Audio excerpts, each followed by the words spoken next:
Rajivji, we received one question from one of our viewers. He wants to know whether yoga is part of Hinduism only, or is it something which is also part of other religions, or can you call it secular? Well, yoga has certain philosophical requirements to be valid. It's like, anybody can take a medicine.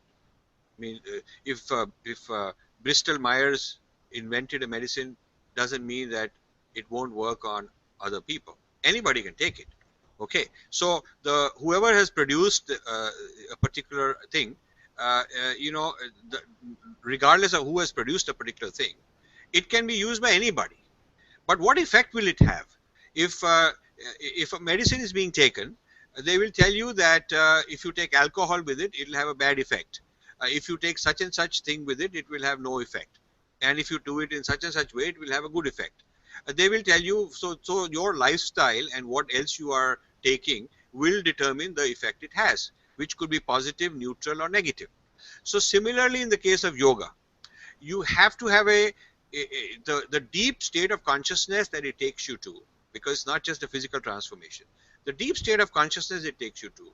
If you have these ideas like the Abrahamic religions have of a heaven and a hell, and there's God sitting there and he'll punish you, and you're a sinner and you have to submit to Jesus Christ, and otherwise there's no other way out. If you are filled with this kind of ideology that has been installed in you, then yoga will actually have a clash with all this, and either the yoga will win and you will no longer be a member of that kind of a faith, or that kind of a faith will win and bring the yoga back and digest the yoga into that faith and distort the yoga.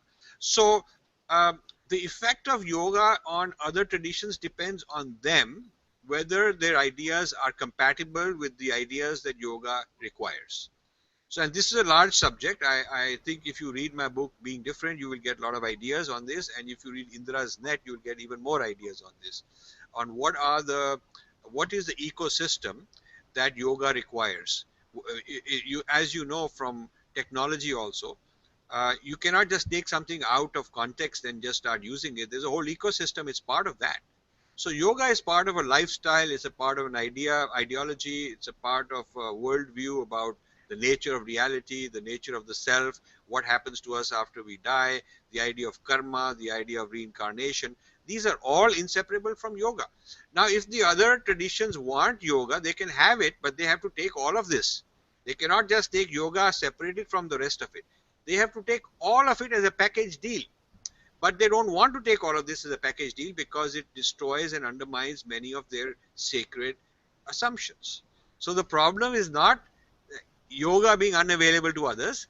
The problem is if it's consumed in an honest and authentic manner, it creates heartburn. It creates conflict for others. That's the problem.